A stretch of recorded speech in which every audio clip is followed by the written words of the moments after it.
Hey guys, today we want to talk about don't be homeless on arrival. Some of you are saying, what are you talking about, Steve? Come on. Well, this is what I mean. A lot of you guys are going to have a place to stay. Some of you guys are going to either move in with your girlfriend right away, or you have a place here already, you've been here before. But some of you newbies that are coming in here, you're just going to fly in here, touch down, and then you're going to go to a hotel, and then you're going to figure out what you need to do next. Not a good move. I'm going to tell you why. For some, it might be a good move, but for most, it's not. For most of you guys that are on limited budgets, which the average expat that comes in here is on kind of a limited budget because they're coming here to try to save money, okay? And anybody that watches my channel knows I'm all about saving. Every nickel I can save you, I'll try to save you. Here's the thing. When you come in here, if you need a place to stay for the first month just to get situated, get an Airbnb. Go online, go on to Airbnb, put the app on your phone, and look for a place where you want to be. And don't forget, the first night when you get off the plane in Manila, I wouldn't say get an Airbnb in Manila right away. I'd stay in a nice hotel the first night because it's just kind of nice to have a hotel for at least the first night or two, just to decompress and relax, okay? And just kind of get a feel for the place at first. That's what I would say. Stay in a nice hotel. Make sure you have that in your budget, just so you can kind of decompress, like I said. Don't stay in a real dump. It's not worth it. Trust me. You can get some deals out there and still stay in a nice hotel. Shop around. Just make sure it has, it's rated really decent, it's clean, and it's in a good area that you're not going to get robbed or something if you want to go out at night and grab a snack. Okay? Here's the thing though. After that, where do you go? Well, here's what you do. You have an Airbnb somewhere, whatever island you plan on going. You fly to that island, you take a ferry, you hire somebody to take you there in a car or whatever you need to do, okay? And usually you can find drivers around here, and they'll take you wherever you want to go. You can even hire a car for several days or whatever, and just tell the driver, hey, listen, I'll put you up in a hotel, whatever we got to do. I want you to drive me to Mindanao. We're going to be taking ferries or whatever. At least that way you have AC. You have a car for all your stuff. You're not lugging around all your junk, okay? It makes life a little bit easier. Or you can take a plane there or what have you. Some people like to travel and have fun and take the ferry route. Just kind of gives a different experience. But also you can take an airplane to those islands too. Some of the islands don't have airlines that go to those islands. So you have to take a boat there or what have you. Depends on how remote it is. Because there's some pretty remote islands out there. And some of you guys, I don't know how you find these girls, but you find them. Because some of the guys tell me, well, Steve, I'm planning on going to this island. And I looked at the island, and it's a very remote island. You're lucky you even get electricity on some of these places. I don't get too many people like that, but I get a few. But anyway, what you want to do is get an Airbnb, wherever you're going. Okay, and try to stay away from the really super remote islands, because those places there, you're not going to enjoy it. Lack of Western foods, lack of Western goods, clothing issues, hospitals, all that stuff. Stay away from those, especially you older guys. Stay in some place just outside of the city, kind of like me. I'm actually in Tracy Martires City, okay? And yet I'm on the outskirts and I feel like I'm out in the provinces. Those are the places you want to find, if you can find them. Now, some of you guys ask me, well, what about Tagaytay, Silang, Dasmariñas, Imos, places like that around me? Steve, what can I find around there? Well, just like any place in the Philippines, if you go onto Airbnb, you'll find a place. Now, what I want to do is just share this with you guys. The best thing I ever did, and I was fortunate that I had a girlfriend, okay, was have a house here when I got here that I could call my own, that was mine, okay? And I think when you guys get here, you'll understand what I mean, what it means to have a house that's your own, whether it's rented or what have you. It's your place to crash, to have AC in, to have a refrigerator.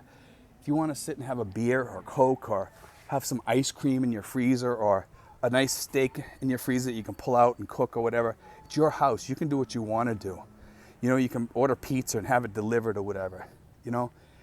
These are the things that make living here great. Having freedoms, okay? And if you come here and you're staying in hotels, those prices are so exorbitant. But the Airbnb for a couple months or a month till you find your place, your home or whatever. And also, guys, you can go on the rentals, okay, on Facebook Marketplace. You just type in, let's say you're looking for Tagaytay rentals. Stuff will pop up. Das Marinas rentals. Stuff will pop up in the Facebook Marketplace. Okay, and there's also other sites you can go on too. I'm not aware of all of them, but I know some of them. I've seen some of them because I've looked them up for people. But when you go on there, guys, you want to have a place. You don't want to be homeless over here. Okay, you don't have to rely on finding a place every night, walking around with your 2 pieces of luggage, you know, trying to find a decent place, because that can get expensive. Finding hotels and stuff, it just gets expensive. Find a place, guys, you can use. Now, I'm gonna share this with you. I've shared this before, and I want to share this again because I want to get it drilled into you guys' heads, especially the newbies. Okay, for $80, you can get something that's equal to a hotel room or better. Okay, equal to a hotel room or better. And what do I mean by that? Well, you have a small kitchen, you have your own bedroom, and you have a living room. Now, okay, back home, how much would you pay for an apartment? For a 1-bedroom? Most cities would pay anywhere from $800 on up, depending on what part of the country you're in. If you're in Boston, you're probably gonna pay about $1,200 for a 1-bedroom. Okay, some of you are saying, well, Steve, you don't have hot water, you don't have this, you don't have that. Okay, I'll give you that. Okay, so you're throwing $150 for a toilet to have it installed. Okay, you have a shower put in. You don't need hot water over here, guys. That's foolishness. But you know what? If you want to, and I know some people do, and sometimes I like to take a hot shower too, but I never have installed it. But it's nice to have that hot shower, okay? And I understand, but I've kind of gotten used to the cold showers. It kind of wakes you up. It's kind of invigorating, okay? But yeah, that costs about probably, I don't know, depends on the hot water heater that you get. I hear they cost about $150 on up, somewhere around there for those, to have it installed, wired, and everything, and have it all the wires looking nice, going over to the box. Okay, so that's another thing you have to have installed. AC,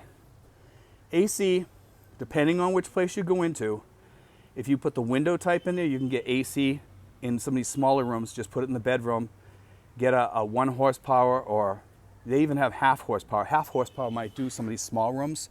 I don't recommend getting a half horsepower, by no means. I tell people get a full 1 horse, but if you don't like air conditioning, but you want to have it so that it's at least a little bit cool so you can sleep at night, or during the day you want to take a nap, you can just flick it on and at least have like a little bit of cool.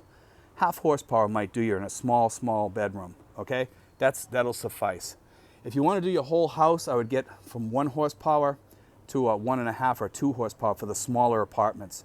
I would say 1.5 would almost be kind of overdoing it, but if you really like it cold, like me, then 1.5 is a hell of a lot better, okay? And that's what you're gonna be looking for, all right? And some of those are really beautiful air conditioners where you can control it on your phone. So when you're getting ready to head home, guess what? You flip on your data, you go into your air conditioner settings, you set your air conditioner whatever temperature you want, and by the time you walk in the door, guess what? It's 72 degrees or whatever temperature you want on, 68 or what have you.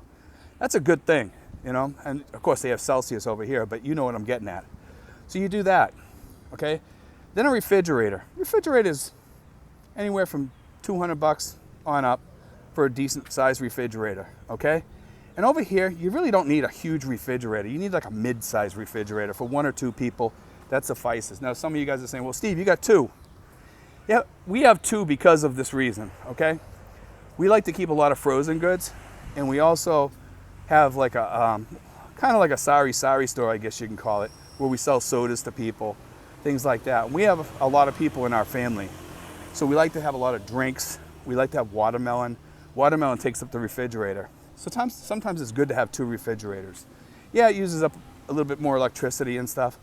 The average person over here, if you're coming over here, 1 person living in a small apartment, and you're going out there, you're going out on the road during the day, and you're shutting the AC off when you're not home, or you're keeping it on echo, you're probably going to run her about, with a small refrigerator, about $60 a month, $70 a month, somewhere in that range. You know, running your computers, things like that. Shut off your computer during the day. You could get it down to 50 if you shut off the AC during the day. Probably down to 50 or even 40, depending on how you are with the heat and stuff like that, and how much you are home. If you're a homebody, you're probably gonna do about 70, maybe even 80. okay? And over here, you know, like you can buy sofas and stuff really cheap. Do that stuff, guys.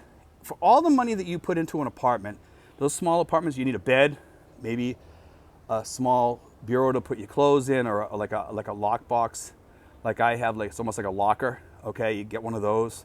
You get a sofa with a coffee table, maybe a rocking chair or something like that with a lamp out in your living room, your AC, your refrigerator, your cooking utensils, and a small stove, and maybe even like a gas grill or something like that if you like to cook outside. Those are the things that you're going to be looking for, guys, that you want to have. This stuff's cheap. You stay at that place for 1 year, right? And you move out and you leave that stuff behind because you're moving to an island really far south or what have you, and you don't want to take all that junk with you. You've already gotten your money's worth out of that stuff, even with 1 year. Because you know what, back home, you would have spent a hell of a lot more than that, and you guys know it.